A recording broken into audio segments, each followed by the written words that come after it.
So this movie is about protecting the workbook and the worksheet. There are a lot of options when it comes to protecting your workbook. We're going to begin by looking at the protection levels for the workbook itself, and then the protection levels for the cells. And finally, you can actually establish protection levels for ranges where you identify certain groups and certain individuals that can access ranges in your worksheets. So as I said, there's a lot of functionality when it comes to protecting your workbook and your worksheets. And in fact, we've already covered some of the functionality in another movie, so we're not going to recover that same material here. But I set up a schedule to sort of organize some of the functionality.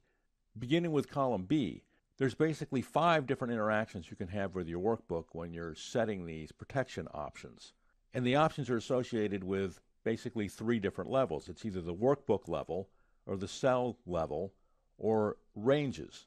And when you're setting these protections, you either have the option to set up a password for that specific protection, or you don't. And next, I showed where to find the functionality. And finally, in column F, the protections we're engaging and activating are listed there. So the Save As dialog box can be found by pressing Alt-F-A. And this functionality that we're looking for is in the Tools drop-down, Generals options. The first option that we have is a checkbox that says Always Create Backup. With this box checked, every time you save your workbook, Excel will create a backup copy in the form of an XLK file.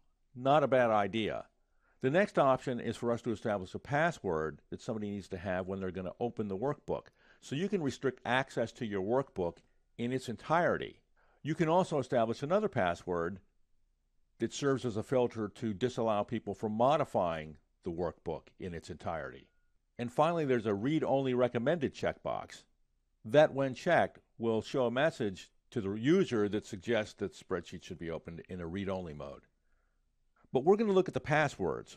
I'm going to set up a password to open the workbook that's open, and I'm also going to set up a password to modify the workbook that's modify. Don't ever use these as passwords.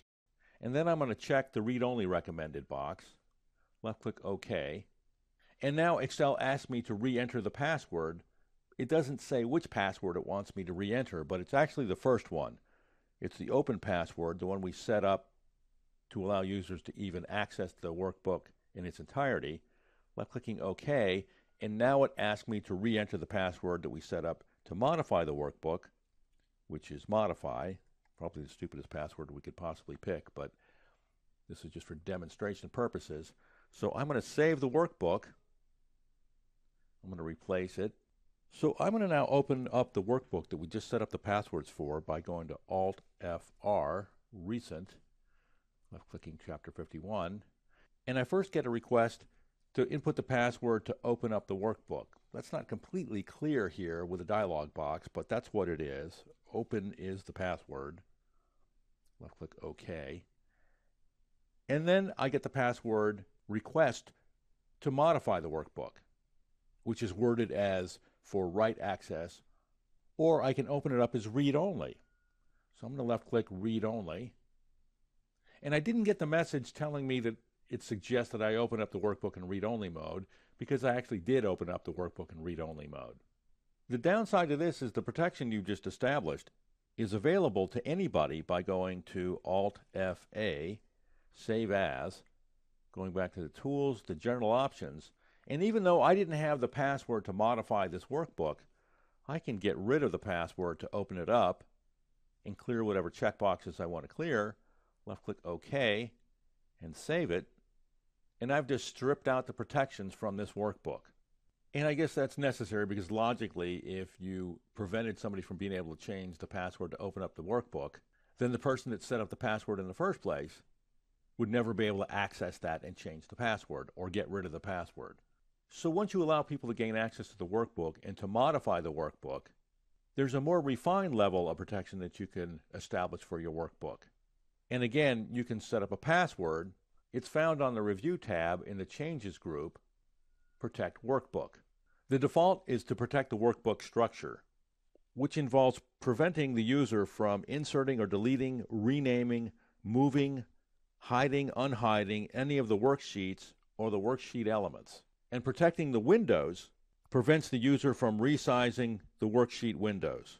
And there's an option to set up a password to protect these two different aspects of the workbook. I'm going to cancel out of that. The next level of protection is the cells. And you may have noticed that there's, in the changes group, there's an option to protect the sheet. And I've sort of bypassed the sheet and went right to the cells. Well, that's because those two things work hand in hand. When you're establishing protection for your cells, and I'm going to select a range and right-click and then left-click Format Cells, and on the Protection tab, the default is to have all of the cells locked. So if the cells are locked, I'm going to cancel that, then why is it that I can select the cells and input content into the cells? That's because in order to activate the cell protection, you have to protect the worksheet. So I'm going to go up here and left-click Protect Sheet, and I'm not going to set up a password. And below the password field, there's a lot of checkboxes that allows us to select what we want the users to gain access to. If the box is checked, the user will be able to gain access to, in this case, the selected locked cells and the selected unlocked cells. And that's the default setting. So it really depends upon whether you want your users to gain access to cells that are locked and unlocked. And even though users can gain access to the locked cells, that doesn't mean they can change the content or alter the locked cells. They'll just be able to select them. So I'm going to clear the checkbox for locked cells and left-click OK. And now I can't select anything because, like I said, by default, all the cells are locked. And I'm left-clicking all over the place. I'm not able to gain access to any of the cells. I'm going to unprotect the sheet and then select a range of cells, right-click, go back to the Format Cells, Protection, and unlock those cells. Left-click OK, and now when I protect the sheet, and in the Allow Users of this worksheet to choices, I have Select Unlocked Cells. Well, I just unlocked a range of cells. That's exactly what I want. I'm going to left-click OK, and now I can select that range, but I cannot select anything outside that range. So I have access to those unlocked cells. So the cell protection works hand in hand with the worksheet protection. The cell protection settings are ineffective unless you protect the worksheet. And the default setting for the cells is to be locked.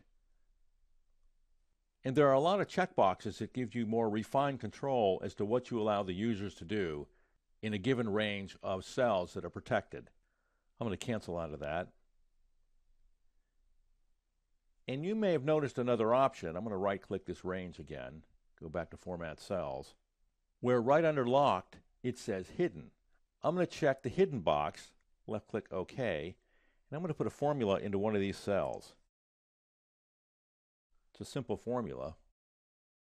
Right now I can see that formula in the formula bar, but when I go back and protect the sheet, left-click OK, the formula disappears. So you can hide your formulas from your users.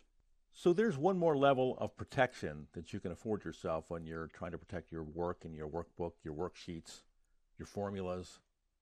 And that is to protect certain ranges. And what this allows really is that you can identify certain ranges that you allow people to gain access to. And that's found in the Changes command group on the Review tab. Allow users to edit ranges. And there is a lot of functionality associated with this protection mechanism. And just like in cells, this protection is activated when you protect the worksheet. But you can establish ranges and define passwords for those ranges that users that you define and set up have to utilize to access those ranges. And to learn more about how to set this all up, left-click Learn About Access Control and Permissions. So that's protecting the workbook and the worksheet. We began by looking at the options in the Save As dialog box where we could prevent access to the workbook or prevent somebody from modifying the workbook. We could have Excel automatically create a backup copy of our workbook when we save our workbook, and or we can have Excel present a message that suggests a user open up the workbook in read-only mode. We can refine the level of protection that we have for our workbook by protecting the structure of the workbook and or protecting the windows. There is yet an even lower level of protection afforded to you by Excel providing you the ability to protect your cells, where you can allow users to do certain things and disallow users to do certain things. You can also hide your formulas. Once you set these settings up at the cell level, you have to protect the worksheet in order for these settings to be active. And lastly, we looked at protecting ranges, where you can establish and set up users and user groups that enables them access to certain ranges.